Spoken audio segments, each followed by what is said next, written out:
नमस्कार। आज हम बात करेंगे बिहार के बरमूडा ट्रायंगल की। हमारे हमने पिछले वीडियो में बताया था कि महाराष्ट्र का बरमूडा ट्रायंगल कौन है।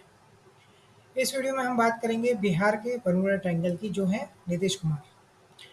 कई जगह पे आपने पोस्टर लगे हुए देखे होंगे बिहार की सड़कों पे, बिलबोर्ड्स देखे होंगे, नीतीश सबके हैं।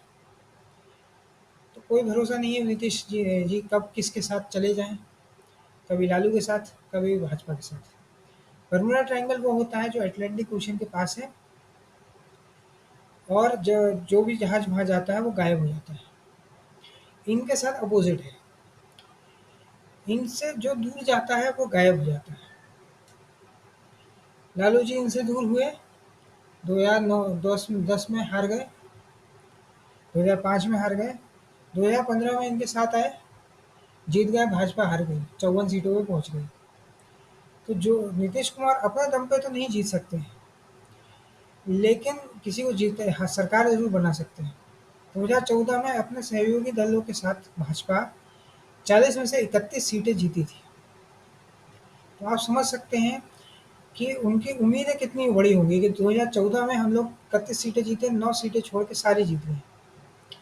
लेकिन फिर आगे चल के 1 साल बाद ही उनको इतना बड़ा सेटबैक लगा, बिहार के साथ साथ दिल्ली भी हार गए। तो नीतीश कुमार खुद अपने दम पे नहीं जिता सकते, लेकिन भाजपा के साथ हों तो वो जीत सकते हैं, आरजेडी के साथ हों तो जीत सकते हैं। अब एक बड़ा वर्ग है, वो सामाजिक वर्ग ये सोच के बैठा है कि अगर नीतीश भाजपा साथ में होंगे तभी हम वोट डालेंगे, नहीं तो हम वोट डालेंगे ही नहीं। इसलिए भाजपा भी कुछ कर नहीं सकती। भाजपा भी अकेले तो अब लग नहीं रहा है कि कुछ कर पाएगी, क्योंकि पहले भी भाजपा जो है वो नीतीश की पिछलग्गू ही बनी हुई थी और आज भी बनी हुई है। अब भाजपा को तय करना है कि वो यही करती रहेगी और आसान रास्ते से सरकार बनाती रहेगी, या फिर अपनी लीडरशिप भी खड़ी करेगी। क्योंकि इनकी जितनी भी लीडरशिप थी, नित्यानंद राय, गिरिराज सिंह, इन्होंने सारी लीडरशिप को दिल्ली भेज दिया और अब कुछ रहने नहीं दिया। तो Bhajpa over single largest party तो बन जाती है, लेकिन सबसे बड़ी पार्टी बन के अपने अकेले दम पे सरकार नहीं बना पाती है। अब नीतीश कुमार के आगे कोई उत्तराधिकारी नहीं है, तो नीतीश कुमार ये वेट भाजपा ये वेट कर सकती है कि नीतीश कुमार का हो सकता है कि 2025 में लास्ट इलेक्शन हो और इसके बाद हमारा उद्गम हो।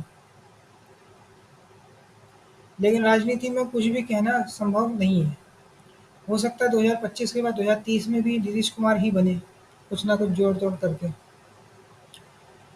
और भाजपा की तो लीडरशिप बची ही नहीं है। अगर ये लीडरशिप 2015 में भी स्टार्ट करते तो अब तक तो लीडरशिप बन चुकी होती, उनके अपने दम पे सरकारें बन चुकी होती।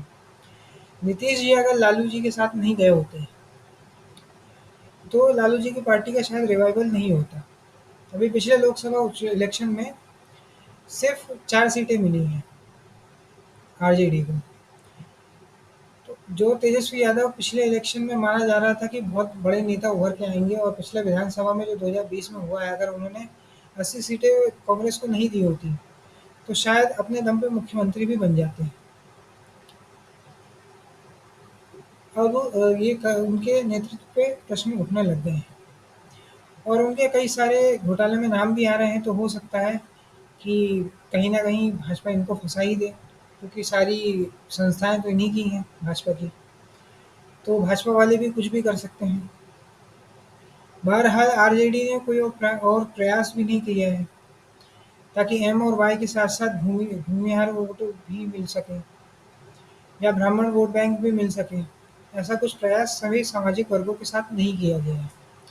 आरजेडी वही 2 वर्गों को साथ ही साथ लेकर चलती रही, जिसके कारण भाजपा ने दूसरे-दूसरे वर्ग भी जोड़ते गए और आज भाजपा जो है बड़ी पार्टी बन गई है। हालाँकि वो भी सत्ता में नहीं आ पाई, लेकिन आरजेडी के पास पोटेंशियल था, युवा नेता था और एक इंटैक्ट वोटर था।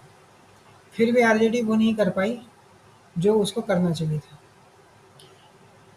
आरजेडी के पास जब 80 सीटें जीती थी तो बहुत बढ़िया उनके पास मैंडेट था। अगर ये चाहते तो विपक्ष में इतना अच्छा काम कर सकते थे कि बाद में पावर में आ जाए, लेकिन इनके साथ ये नहीं हो पाया। प्लस इनका एम वाई में से एम जो समीकरण बैठता है वो काटने के लिए इन्होंने भाजपा ने अपनी बी टीम उतार दी है, जो कि है एम आई एम। वैसे ही पहले ही 5 सीटें जीत गए थे, हालांकि उनके 5 जो कैंडिडेट थे वो सीधे सीधे आरजेडी में ज्वाइन कर लिए थे। लेकिन अगली बार भी ये हो सकता है कि सीमावर्ती बिहार में एमआईएम फिर से जीत जाए या फिर डमी कैंडिडेट उतार के आरजेडी का वोट काटा जा सके। जैसे हरियाणा में 20-25 सीटों पे डमी कैंडिडेट उतार के कांग्रेस का वोट काटा गया था। क्योंकि राजनीति में कुछ भी हो सकता है, कैसे भी जोड़ तोड़ करके डमी कैंडिडेट खड़ा करके अपनी संस्थाओं को यूज़ करके कैसे भी करके रूलिंग पार्टी जीत लेती है। तो ये कहा नहीं जा सकता कि भाजपा जो है ये सब नहीं करेगी। भाजपा भी हो सकता है कि जे ये भी करे। हालाँकि नीतीश कुमार एक वर्ग के नेता हैं, तो वो वर्ग भी भाजपा के साथ आ जाता है और जनरल कैटेगरी तो वैसे भी आँख बंद करके भाजपा को ही वोट डालती है हिंदी बेल्ट में। उन्हें आप कितना भी समझा लें, वो भाजपा के ही हैं। तो ये एडवांटेज है कि भाजपा को फिर प्रयास करना ही नहीं पड़ता। उन्हें पता है कि जनरल कैटेगरी तो हमें ही वोट डालेगी। ब्राह्मण बनिए, ठाकुर जो वोटर है, उस पे वो प्रयास नहीं करते हैं। सिर्फ एससी, एसटी और ओबीसी पे प्रयास करते हैं, माइनॉरिटी पे प्रयास करते हैं।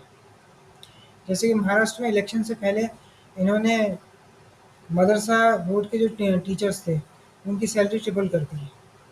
माइनॉरिटी स्कॉलरशिप ले आए हैं और कई सारे भाजपा के ही प्रवक्ता ये बोलते हैं कि हमने हर एक स्कीम में माइनॉरिटी को 40% से ऊपर दिया है, 30% से ऊपर दिया है, 35% से ऊपर दिया है। तो ये सबका साथ सबका विकास के चक्कर में सबका विश्वास भी जीतने की कोशिश कर रहे हैं और एक तृप्तिकरण के नाम पर माइनॉरिटी वोट लेने की भी कोशिश कर रहे हैं। नॉर्थ ईस्ट में भी क्रिश्चियन वोट पर भी इनकी नज़र है, वहाँ भी ये बहुत प्रयास कर रहे हैं, केरला में भी प्रयास कर रहे हैं। तो ये आगे बढ़ते जा रहे हैं, लेकिन बिहार में ये अपने दम पे कुछ नहीं कर पा रहे हैं। अब ये भाजपा को तय करना है कि इन्हें लंबा रास्ता चुनना है, अपनी लीडरशिप खड़ी करनी है, अपने कैडर को खड़ा करना है और नीतीश कुमार के चंगुल से बाहर आना है, या फिर नीतीश कुमार के पास ही जाना है और रेन केन प्रगारेंट बस सत्ता का स्वाद चखना है। अगर सत्ता का स्वाद ये ऐसे ही चखते रहेंगे तो अपना कभी आइडेंटिटी बना नहीं पाएंगे। आगे ये भी सुनने में आया था कि जेडीयू आरजेडी में मर्ज करने वाली है, या फिर ये होने वाला था कि जेडीयू के टुकड़े होंगे और कुछ पार्ट आरजेडी के पास जाएगा और बहुत बड़ा वर्ग भाजपा में ज्वाइन कर लेगा। आगे हो सकता है कि नीतीश कुमार कोई पद लेकर भाजपा में मर्ज कर दें अपनी पार्टी, लेकिन यह संभावना है। संभावनाओं को कहा नहीं जा सकता कि इसमें कितनी सच्चाई है। हाँ, तो हो सकता है भाजपा जो है अपने दम पे इतना करके कि अभी के लिए नीतीश कुमार के ही साथ चलते रहें, क्योंकि ये बर्मुडा ट्रायंगल है। जैसे ही भाजपा अलग होगी, नीतीश कुमार आरजेडी के साथ चले जाएंगे और फिर नीतीश कुमार फिर से मुख्यमंत्री बन जाएंगे आरजेडी के साथ, और लालू जी फिर इन्हें प्रधानमंत्री मटेरियल बता के कोशिश करेंगे कि यह लोकसभा हार जाए और तेजस्वी यादव ही सीएम बन जाए। बट अब भाजपा के कारण तेजस्वी यादव का भी मुश्किल है, क्योंकि उनके नाम पे बहुत सारे घोटाले सामने आ रहे हैं और उन पर फिर दबाव बनाने का काम करेगी भाजपा ईडी और इनकम टैक्स के थ्रू। आरजेडी के पास एक बहुत बढ़िया मौका था। विपक्ष में मनोज झा जैसे इनके पास प्रवक्ता हैं, पूरा टारगेट कर करके बहुत प्रयास करके अगर इनके कार्यकर्ता और नेता सब चाहते हैं तो आप एक बढ़िया नैरेटिव क्रिएट कर सकते थे। क्योंकि 20 साल से भाजपा रेडियो ने बिहार में कोई खास विकास नहीं किया है। ये 2005 से 2010 तक तो नीतीश कुमार ने अच्छा काम किया ऐसा लोग बताते हैं। 2010 के बाद पता नहीं इनको क्या हो गया, ये कुछ कर नहीं पाए। कानून व्यवस्था की हालत भी बहुत चरमराई हुई है। हालांकि कुछ लोग कहते हैं कि लालू जी से बेटर है, लेकिन अभी भी हालात कुछ बहुत अच्छे नहीं हुए हैं। आज के इस वीडियो में इतना ही। मेरी यदि ये वीडियो आपको पसंद आया तो वीडियो को लाइक करें, शेयर करें और चैनल को सब्सक्राइब करें। धन्यवाद।